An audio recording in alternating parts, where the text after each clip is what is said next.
भक्त महर्षि रमन से प्रश्न पूछता है। मैं श्री कृष्ण का साक्षात्कार करना चाहता हूं।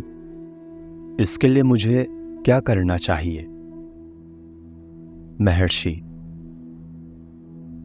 श्री कृष्ण के बारे में आपका क्या ख्याल है और इस साक्षात्कार से आप क्या समझते हैं? भक्त कहता है, श्री कृष्ण से मेरा मतलब वृंदावन में रहने वाले से है और मैं गोपियों की तरह उनको देखना चाहता हूं। महर्षि, आप समझते हैं कि वे एक मनुष्य थे अथवा मनुष्य की आकृति के साथ एक रूप थे, अमुक के पुत्र थे, जबकि स्वयं उन्होंने कहा है, मैं सब प्राणियों के हृदय में रहता हूं तथा सबका आदि, मध्य और अंत हूं। वे जैसे सब में हैं, वैसे आप में भी अवश्य होने चाहिए। वे आपके आत्मा अर्थात आत्मा के आत्मा हैं। अतः यदि आप इस आत्मा का साक्षात्कार करें तो आपको श्री कृष्ण का साक्षात्कार होगा। आत्मा का तथा श्री कृष्ण का सीधा साक्षात्कार भिन्न नहीं हो सकता। फिर भी आपकी बात मान्य भी रखें तो आपको कृष्ण के समक्ष पूर्ण आत्मसमर्पण करना चाहिए और साक्षात्कार दर्शन देने की बात उन पर छोड़ देनी चाहिए। भक्त, श्री रामकृष्ण परमहंस की तरह ईश्वर से बात करना संभव है? महर्षि, जब हम एक दूसरे से बात कर सकते हैं तो उसी तरह ईश्वर से बात क्यों नहीं कर सकते? भक्त पूछता है, तो हम क्यों ऐसा नहीं कर सकते? महर्षि, इसके लिए विशुद्धि मनोबल तथा ध्यानाभ्यास आवश्यक है। भक्त, क्या इन शर्तों को पूरा करने पर ईश्वर प्रकट होता है? महर्षि, ऐसा प्रकटीकरण आपकी सत्यता के समकक्ष है। दूसरे शब्दों में, जब आप जागृत अवस्था में अपने आप को स्थूल शरीर के साथ एक रूप मानते हैं तो ठोस पदार्थ देखते हैं। स्वप्न में सूक्ष्म शरीर के साथ तादात्म्य करके मानसिक स्तर पर होते हैं, तब आप उतने ही सूक्ष्म पदार्थों को देखते हैं। नींद में तादात्म्य नहीं होता, तब आप कुछ भी नहीं देखते। देखे जाने वाले पदार्थ देखने वाले की अवस्था से संबंधित होते हैं। ईश्वर दर्शन के विषय में भी ये सत्य है। लंबे अरसे के अभ्यास से जिस रूप में ईश्वर का ध्यान किया गया होता है, वो रूप पहले स्वप्न में एवं बाद में जागृत में भी देखा जा सकता है। भक्त, यहाँ के कई मुलाकाती मुझसे कहते हैं कि उन्हें आपकी ओर से दर्शन तथा विचार प्रभाव प्राप्त होते हैं। मैं 1.5 महीने से यहाँ हूँ, लेकिन मुझे किसी प्रकार का जरा भी अनुभव नहीं हुआ। क्या मैं आपकी कृपा का पात्र नहीं हूं? महर्षि,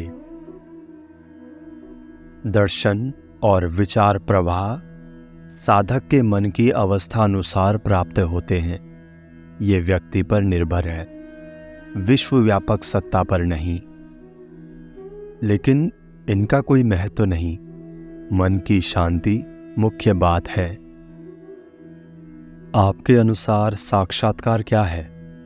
शंख, चक्र, गदा, पद्म धारण किए हुए ईश्वर का दर्शन है? यदि इस रूप में ईश्वर का दर्शन हो भी जाए तो भक्त का अज्ञान कैसे नष्ट होगा? शाश्वत अनुभव ही सत्य होना चाहिए। प्रत्यक्ष दर्शन नित्य प्राप्त अनुभव है। प्रत्यक्ष होने पर ही ईश्वर जाना जा सकता है। लेकिन इसका ये अर्थ नहीं कि वो किसी विशेष प्रकार में ही भक्त के समक्ष दिखाई दे। अनुभव जब तक शाश्वत ना हो, उससे कोई प्रयोजन सिद्ध नहीं होता। क्या चतुर्भुज ईश्वर का दर्शन शाश्वत अनुभव है? वो नश्वर और भ्रामक है। दृष्टा अवश्य होना चाहिए। ये दृष्टा ही शाश्वत एवं सत्य है। ईश्वर चाहे करोड़ों सूर्यों के प्रकाश सा दिखे, क्या ये प्रत्यक्ष है? ऐसे ईश्वर दर्शन के लिए मन तथा नेत्र चाहिए। ये अप्रत्यक्ष ज्ञान है, जबकि दृष्टा सीधा अनुभव है। दृष्टा ही प्रत्यक्ष है। भक्त पूछता है, लोग वैकुंठ, कैलाश, इंद्रलोक, चंद्रलोक आदि स्वर्गों की बातें करते हैं। क्या वस्तुतः इनका अस्तित्व है? महर्षि, अवश्य है। आप आश्वस्त रह सकते हैं कि उनका अस्तित्व है। वहां भी मेरे जैसा कोच पर बैठा हुआ स्वामी और उसके सम्मुख शिष्य बैठे होंगे। वे कुछ पूछेंगे और वो कुछ जवाब देगा। सब कुछ कम या अधिक इस तरह का ही होगा। लेकिन इससे क्या? यदि कोई चंद्रलोक देखता है तो इंद्रलोक देखना चाहेगा, उसके बाद वैकुंठ तथा उसके पश्चात कैलाश देखना चाहेगा, और इस तरह चित्त घूमता ही रहेगा। परंतु शांति कहाँ है? यदि शांति चाहिए तो उसे पाने का सही मार्ग आत्मानुसंधान है। आत्मानुसंधान से आत्म साक्षात्कार किया जा सकता है। यदि मनुष्य आत्मानुभव कर ले तो वो इन सब लोकों को अपने आत्मा में देख सकता है। अपना आत्मा सबका मूल है। अतः यदि मनुष्य आत्मा को जाने तो उसे आत्मा से भिन्न कुछ नहीं दिखेगा। तब ऐसे प्रश्न नहीं होंगे। वैकुंठ और कैलाश हो चाहे ना हो, इस समय आप यहां हैं, ये सत्य है कि नहीं?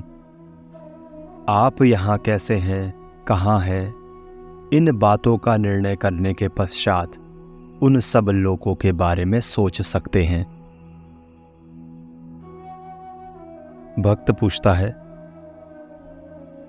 पतंजलि के सूत्रों में उल्लेखित सिद्धियां सच्ची है या केवल उनका स्वप्न है? महर्षि, जो ब्रह्म है या आत्मा है, उसके लिए इन सिद्धियों का कोई मूल्य नहीं है। स्वयं पतंजलि कहते हैं कि उनका प्रयोग केवल मन से होता है और वे आत्म साक्षात्कार के लिए विघ्न है। भक्त, तथाकथित अतिमनस की शक्तियों के बारे में सच्चाई क्या है? महर्षि, शक्तियां ऊंची हो या नीची हो, मन की हो या अतिमनस की, उनका अस्तित्व शक्तिमान के संदर्भ में होता है। तलाश कीजिए कि वो कौन है। भक्त पूछता है, अध्यात्म मार्ग पर चलने से सिद्धियां मिलती हैं या वे मुक्ति की विरोधी हैं? महर्षि,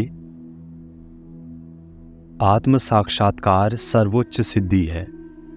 एक बार सत्य का अनुभव होने पर आप अज्ञान मार्ग के प्रति आकृष्ट नहीं होंगे। भक्त कहता है, तो सिद्धियों का उपयोग क्या है? महर्षि, सिद्धियां दो प्रकार की होती हैं। उनमें से एक प्रकार की सिद्धियां आत्म साक्षात्कार के मार्ग में अवरोध सिद्ध हो सकती है।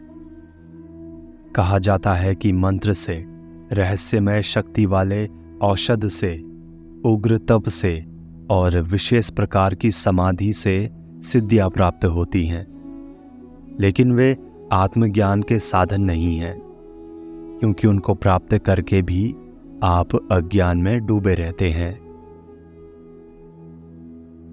भक्त, दूसरी प्रकार की सिद्धि कौन सी है? महर्षि, वे ऐसी सिद्धियां हैं जो आत्मशक्ति का या ज्ञान का प्रकटीकरण है। वे आत्मनिष्ठ रहने वाले पुरुष के सहज स्वाभाविक तप का फल है। वे ईश्वर की देन है और अपने आप प्रकट होती है। वे मनुष्य के प्रारब्ध अनुसार आती है, लेकिन वे आए या ना आए, परम शांति में प्रतिष्ठित ज्ञानी जरा भी विचलित नहीं होता, क्योंकि वो आत्मा को जानता है जो कि अकम्प्य सिद्धि है। ये सिद्धियां प्रयत्न से नहीं मिलती। जब आप आत्मनिष्ठ होंगे तब जानेंगे कि ये सिद्धियां क्या है। भक्त पूछता है, ज्ञानी दूसरों को आत्म साक्षात्कार कराने के लिए सिद्धियों का प्रयोग करता है या उसका आत्मनिष्ठ होना मात्र पर्याप्त है? महर्षि, अन्य सब सिद्धियों की तुलना में उसकी आत्मनिष्ठा का प्रभाव कहीं अधिक शक्तिशाली है। यद्यपि सिद्धियां कई प्रकार की होती हैं, उन सब में ज्ञान सर्वोपरि है, क्योंकि दूसरी सिद्धियां जिन्होंने प्राप्त की हैं वे भी ज्ञान की इच्छा रखते हैं। जिसने ज्ञान प्राप्त किया है वो अन्य सिद्धियों की कामना नहीं करेगा। अतः मनुष्य को केवल ज्ञान की अभिप्सा रखनी चाहिए।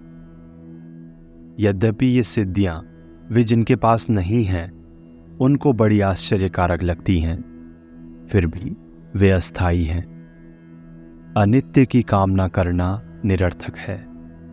वे सारे आश्चर्य एक अविकारी आत्मा में सदा उपस्थित रहते हैं। स्वेच्छा से अपने आप को देने के लिए तैयार तथा सर्वरूप ईश्वर से सिद्धियों की याचना करना ऐसा है जैसे कोई सब कुछ देने के लिए उद्यत उदार पुरुष से कांची की याचना करे। पराभक्ति की प्रज्वलित ज्वाला से प्रदीप्त हृदय में सभी सिद्धियां एकत्रित हो जाती हैं। परमात्मा के पवित्र चरणों के दास बन चुके हृदय से भक्त कभी भी सिद्धियों की कामना नहीं करेगा। जानना चाहिए कि मोक्ष मार्ग का अनुसरण करने वाले साधक सिद्धियों की इच्छा को यदि हृदय में स्थान देते हैं तो उनका बंधन और भी दृढ़ हो जाता है और अहंकार बलवत्तर हो जाता है। आत्मसिद्धि पूर्णता है, मुक्ति की तेजस्विता है, सत्य ज्ञान की प्राप्ति है, जबकि अणिमादि सारी सिद्धियां मूढ़ मन की भ्रांत कल्पनाएं हैं। लोग तथाकथित सिद्धियों से भी अधिक चमत्कारिक घटनाएं देखते हैं, फिर भी उन्हें सिर्फ इसलिए आश्चर्य नहीं होता कि वे हर रोज घटती हैं। मनुष्य का जन्म होता है तब वो इस बिजली के बल्ब से अधिक बड़ा नहीं होता, लेकिन वो बढ़कर एक बड़ा कुश्तीबाज पहलवान, विश्व प्रसिद्ध कलाकार, वक्ता, राजनेता, संत या ज्ञानी बनता है। लोग इसे चमत्कार नहीं मानते, लेकिन यदि कोई मुर्दे से कुछ बुलवाए तो वे आश्चर्यचकित हो जाते हैं। भक्त कहता है, मैं आध्यात्म मार्ग में पिछले 20 सालों से रस ले रहा हूं, लेकिन मैंने दूसरों की तरह कोई नया अनुभव प्राप्त नहीं किया। मैंने दूरदर्शन, दूर श्रवण इत्यादि शक्तियां प्राप्त नहीं की। मुझे ऐसा लगता है जैसे मैं इस शरीर कारागार में बंद कर दिया गया हूं, इससे अधिक कुछ नहीं। महर्षि, यह ठीक है, परंतु सत्य केवल एक है और वो आत्मा है। दूसरा सब कुछ उसमें उसके द्वारा तथा उसी का प्रकटीकरण है। दृष्टा, दृश्य तथा दर्शन सब कुछ केवल आत्मा है। आत्मा को अलग रखकर कोई देख या सुन सकता है? किसी को निकट से या दूर से देखने या सुनने से क्या फर्क पड़ता है? दोनों में देखने तथा सुनने के अंग तथा मन की आवश्यकता होती है। दोनों में इनमें से एक भी यदि ना हो तो काम नहीं चलता। एक या दूसरे प्रकार की पराधीनता है, तब दूरदर्शन और दूर श्रवण के लिए इतना मोह क्यों होना चाहिए? और जो प्राप्त किया गया है वो नष्ट भी होगा, वो स्थायी नहीं हो सकता। भक्त कहता है, मन से संदेश भेजने जैसी शक्तियां पाना अच्छा नहीं है। महर्षि, मनुष्य को दूर से देखने और सुनने के लिए रेडियो और टेलीपैथी समर्थ बनाते हैं। ये एक है देखना या सुनना। सुनने वाले के लिए दूर से या निकट से सुनने में कोई फर्क नहीं पड़ता। मुख्य श्रोता करता है। श्रोता या कर्ता के बिना देखना सुनना शक्य नहीं। ये मन के कार्य हैं, इसलिए सिद्धियां केवल मन में हैं। वे आत्मा का स्वभाव नहीं। जो स्वाभाविक नहीं बल्कि प्राप्त किया गया है वो स्थायी नहीं हो सकता और इसलिए प्रयत्न के काबिल नहीं है। सिद्धियों का अर्थ विस्तारित शक्तियां हैं। सीमित शक्ति वाला मनुष्य दुखी है, अतः वो शक्तियों को विस्तारित करना चाहता है जिससे वो सुखी हो। लेकिन सोचिए, क्या ऐसा होगा? यदि सीमित दर्शन शक्ति से वो दुखी है तो इस शक्ति को विस्तारित करने से क्या वो उतनी मात्रा में अधिक दुखी नहीं होगा? सिद्धियां किसी के लिए भी सुखप्रद नहीं होंगी बल्कि अधिक दुखप्रद होंगी। और ये सिद्धियां किस लिए हैं? सिद्ध पुरुष इन सिद्धियों का प्रदर्शन करना चाहता है जिससे दूसरे उसकी कद्र करें। वो माननीय बनना चाहता है। यदि ऐसा नहीं हुआ तो वो दुखी हो जाएगा। उसकी कद्र करने वाले दूसरे चाहिए और संभवतः उससे अधिक ऊंची शक्तियों वाला कोई दूसरा सिद्ध उसे मिल सकता है। इससे द्वेष उत्पन्न होगा जो दुखदायी बनेगा। एक सिद्ध अपने से अधिक सिद्ध वाले से मिल सकता है और ऐसा संभवित क्रम तब तक चल सकता है जब एक सिद्ध ऐसा आएगा जो पल भर में सब कुछ उड़ा देगा। ऐसा सर्वोच्च सिद्ध ईश्वर या आत्मा है।